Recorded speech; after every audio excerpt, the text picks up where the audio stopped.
Hey viewers, City, welcome back to the channel. It's a girl more. I'm back with another reaction video. Today I'm going to be reacting to Charlie Clark. If you also know any of my reactions to his videos, click the link above. And this is Marxist student learns how bad socialism can really get. Wow. Okay guys, my first time checking this out and I want to check it out with you guys. But before we get started, we have some amazing people watching us for the first time. If you're new to the channel, I am viewer. I do reaction video. If this is something that you love, why not join viewers? See, just subscribe button below, turn on the post notification bell so that you can always be the first person to know whenever a new video drops. And that, guys, let's get going. I've seen the Socialism sucks. So. Yeah, well, I don't like your ideology. I don't know about you. You seem like a nice enough person. Yeah. Your ideas are practically evil, but that's... Oh, well, same for you. Okay, tell me what. What? Tell me what. Capitalism is a vampire. I don't know. So what? I said capitalism is a dead vampire that feasts on the blood of the working class. Capitalism is a deadly vampire that feasts on the blood of the working class. Yeah.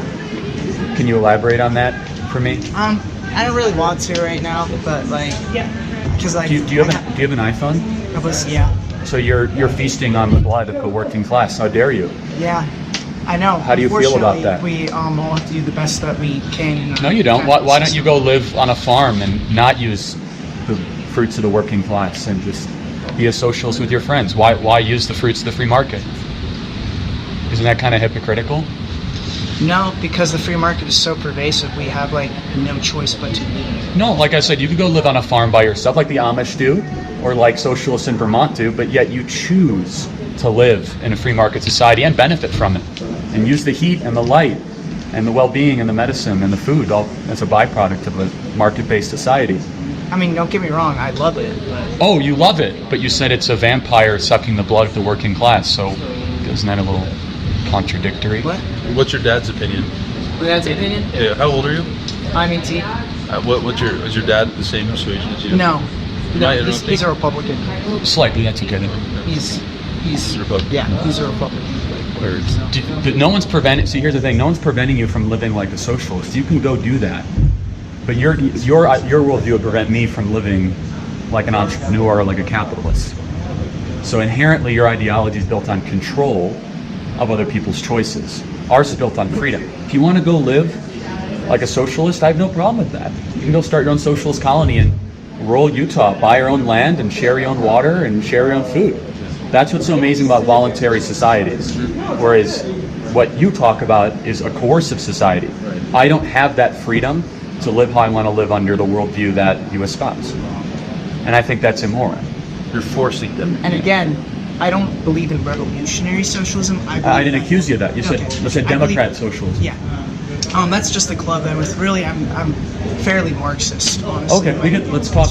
That's just the club that I'm in. But I believe that eventually we will get to a state where enough people, we will collectively come together and say, hey, this is better, for all of us. I don't, obviously, with the world we live in today, like, socialism can't exist, like today in America. Like, I'm very pragmatic, at my core. I'm like, I recognize that's never going to happen. You said the Marxist thing. Can you give me an example where Marxism has ever worked? No, but that's because we But it's been tried over 100 times in the last 100 years, and it's never worked. It's 0 for 100. And isn't that kind of concerning to you? Well, so the thing is, in a Marxist state, it's a stateless, classless, money society.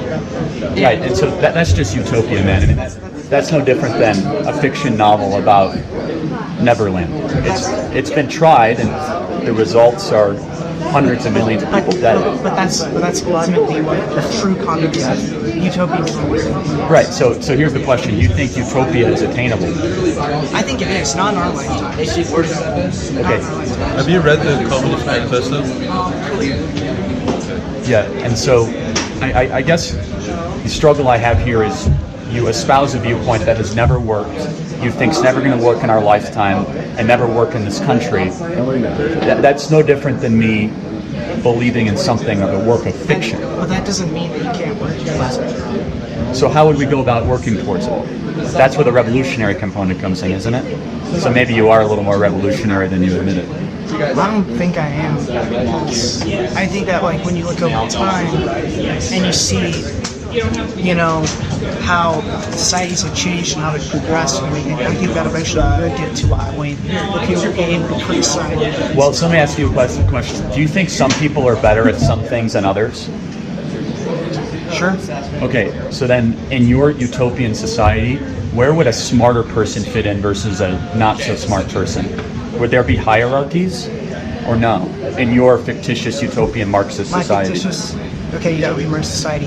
Well, at that point, automation will have taken over enough so that the amount of you have to what is to Are you familiar with this thinking? No, I'm very familiar. I'm trying to thinking is that No, trust me. I'm not asking you to figure it out. I'm actually to deconstruct. I don't actually think he believes this. I'm saying this that because of the modern age, there is a new variable, right, which is automation. Yeah. So very familiar with it, but that will never get rid of hierarchy. So for the 2020 elections, there's what's his name? There's a candidate who believes in the the Asian American guy. Yeah. Very nice, you or something. But here's the thing. If we Karl Marx argued that in the 1870s, and we've had huge automation, and we still have hierarchy. So no matter how hard you try, some people are going to work harder at certain things and be more proficient at them than others, whether it be music, sports, anything. In the fictitious Marxist society, it means the complete and total abolition of any sort of hierarchy whatsoever. And so that's something you would believe in. Okay, so that's anti how we're actually built. Some people are taller, some people are smarter, some people have higher IQs, some people have more drive. Only in a market-based society are those differences able to elevate the standard of living for all people and actually make some sense of a broken world. And there's been so many times that Marxist fictitious utopian communism has tried to be implemented. Over a short period of time, like the Paris Commune, it falls apart. Do you know why? Because human beings are inherently selfish. And so if you try to build a commune, for example, after 20 days, you're going to have one guy and say, no, I want 2 loaves of bread, not 1. And he might be smart enough to be able to figure out how to do that. Then all of a sudden there'll be a small subdivision that will break away from him and you have a conflict. The only reason we have a civil society in the West is in order to get 2 loaves of bread in the West, you have to earn it. You can't take it away from somebody else. That's where Marxist utopian fictitious communism breaks down. This is an interesting topic. I should probably get to class. Thank you. I hope you learned something there. Wow, I love the fact that this kid is actually so respectful and is actually willing to learn. So he's not lost yet. He can still retrace his steps. I love the fact that he actually listens. And he was definitely trying to have a conversation, no yelling. He allowed Charlie to speak. Charlie also allowed him to speak. And the part where Charlie said he should be moved to a farm. That was hilarious. Like, he should be moved to a farm. It's sad that people are being brainwashed, like, every day. People are being brainwashed. We don't even know what we want to do. We don't even know what we want for ourselves. It's crazy. He's young and naive but respectful. I love the fact that he was totally unprepared for the discussion, but he still, gave a listening ear, gave it his time, and it's nice actually. And I love the fact that Charlie was really patient, spoke to him, and they had a real conversation. Is capitalism perfect? No. Is it better than everything else? Yes. It's confused. But anyways, I'm happy that finally it's getting it right. What are your thoughts on this? What do you guys think about this one? Drop a comment down below. I totally enjoyed this. If you enjoyed this video as much as I did, give it a huge thumbs up and please share this video. And if you're new to the channel, join viewer activity.